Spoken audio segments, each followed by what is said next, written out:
ಈಗಾಗಲೇ ದೇಶಾದ್ಯಂತ ನೀಟ್ ಪರೀಕ್ಷೆ ಪ್ರಶ್ನೆ ಪತ್ರಿಕೆ ಸೋರಿಕೆಯ ವಿರುದ್ಧ ಆಕ್ರೋಶ ವ್ಯಕ್ತವಾಗ್ತಾ ಇರುವಂಥದ್ದು ಕಾಂಗ್ರೆಸ್ ಕೂಡ ಪ್ರತಿಭಟನೆ ಮಾಡ್ತಾ ಇದೆ. ಈ ಬಗ್ಗೆ ಮಾತನಾಡಲು ನಮ್ಮ ಜೊತೆ ಶಾಸಕರಾದ ದಿನೇಶ್ ಗುಂಡೂರಾವ್ ಅವರಿದ್ದಾರೆ. ಅವ್ರನ್ನ ಮಾತನಾಡ್ತಾ ಹೋಗ್ತಾ ಇದ್ದೀನಿ. ಸರ್, ದೇಶಾದ್ಯಂತ ಆಕ್ರೋಶದ ಕಿಚ್ಚು ಜಾಸ್ತಿ ಆಗ್ತಾ ಇದೆ. ಕಾಂಗ್ರೆಸ್ ಪಕ್ಷವು ಕೂಡ ಧರ್ಮೇಂದ್ರ ಪ್ರಧಾನ್ ರಾಜೀನಾಮೆಗೆ ಒತ್ತಾಯಿಸ್ತಾ ಇದೆ. ಇದು ನೋಡಿ, ಕೇಂದ್ರ ಸರ್ಕಾರ ಇವತ್ತು ಈ ವಿಕೋಪಕ್ಕೆ ಹೋಗೋದಕ್ಕೆ ಅವರೇ ಕಾರಣ. ಏನು ಮುಖ್ಯ ಜವಾಬ್ದಾರಿ ಎಕ್ಸಾಮಿನೇಷನ್ ಕಂಡಕ್ಟ್ ಮಾಡುವಂಥದ್ದು, ಈ NTA ಏನಿದೆ ಅದು ಸಂಪೂರ್ಣ ವೈಫಲ್ಯ ಆಗಿದೆ.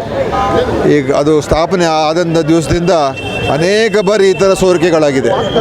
ಇವತ್ತು ರಾಷ್ಟ್ರ ಮಟ್ಟದ ಈ ಎಂಟ್ರೆನ್ಸ್ ಪರೀಕ್ಷೆಗಳನ್ನೆಲ್ಲ ಮಾಡಿ ಸರಿಯಾಗಿ ನಿರ್ವಹಣೆ ಮಾಡೋಕ್ಕಾಗ್ದೇ ಎಷ್ಟು ಲಕ್ಷಾಂತರ ಯುವಕರಿಗೆ ಎಷ್ಟು ಒತ್ತಡ ಆಗಿದೆ, ಮಾನಸಿಕ ಖಿನ್ನತೆ ಆಗಿದೆ, ಮತ್ತು ಅನೇಕ ಅವರು ಹಣ ಕಳ್ಕೊಂಡಿದ್ದಾರೆ, ಮತ್ತು ಸರಿಯಾದ ಒಂದು ಅದರಿಂದ ಮೋಸ ಆಗಿರೋದ್ರಿಂದ ಅನ್ಯಾಯ ಆಗಿದೆ ಅವ್ರಿಗೆ.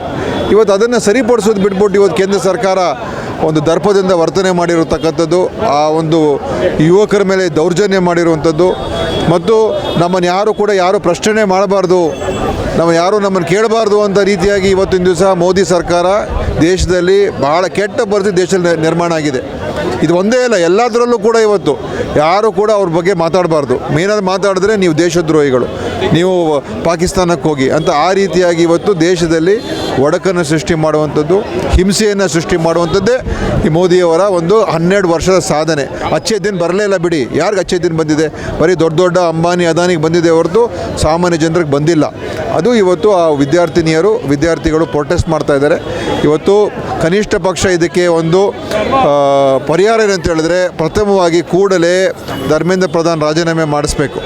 ರಾಜೀನಾಮೆ ಮಾಡಿಸಿದ ನಂತರ ತದನಂತರ ಇದನ್ನು ಹೇಗೆ ಸರಿಪಡಿಸ್ತಕ್ಕಂಥದ್ದಕ್ಕೆ ಸ್ಪಷ್ಟ ಚರ್ಚೆ ಆಗಬೇಕು. ಪಾರ್ಲಿಮೆಂಟಲ್ಲಿ ಹೊಣೆಗಾರಿಕೆಯನ್ನು ವಹಿಸ್ಕೋಬೇಕು. ಅದನ್ನು ಮಾಡ್ತಕ್ಕಂಥದ್ದು ಇವತ್ತು ಆಗಬೇಕು ಅಂತ ಕಾಂಗ್ರೆಸ್ ಪಕ್ಷದ ರಾಹುಲ್ ಗಾಂಧಿಯವರು ಪ್ರಥಮ ದಿವಸದಿಂದ ಆಗ್ರಹ ಮಾಡ್ತಾ ಇದ್ದಾರೆ.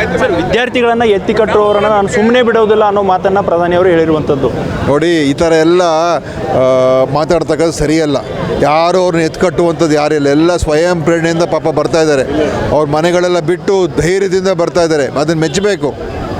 ಅವರಲ್ಲಿರುವಂಥ ಒಂದು ವಿಷಯ ಏನಿದೆ ಅದನ್ನು ತಿಳ್ಕೋಬೇಕು. ಯಾಕೆ ಆತಂಕ ಏನಿದೆ ತಿಳ್ಕೋಬೇಕು.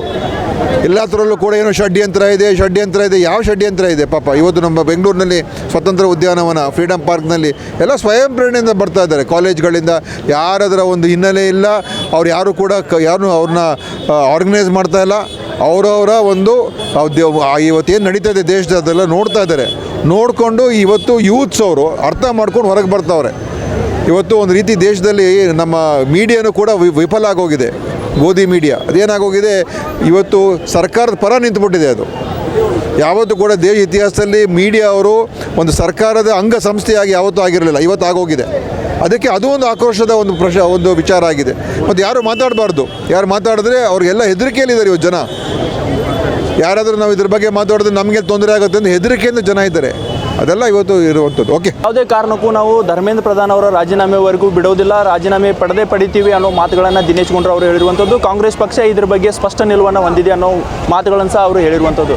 ವಿಡಿಯೋ ಜರ್ನಲಿಸ್ಟ್ ಮಂಜುನಾಥ್ ಜೊತೆ ಪ್ರಹ್ಲಾದ್, ಪ್ರತಿಧ್ವನಿ ನ್ಯೂಸ್, ಬೆಂಗಳೂರು. ಹೆಚ್ಚಿನ ವಿಡಿಯೋಗಳಿಗೆ ಪ್ರತಿಧ್ವನಿ ಯೂಟ್ಯೂಬ್ ಚಾನೆಲ್ ಸಬ್ಸ್ಕ್ರೈಬ್ ಮಾಡಿ, ಬೆಲ್ ಐಕಾನ್ ಕ್ಲಿಕ್ ಮಾಡಿ.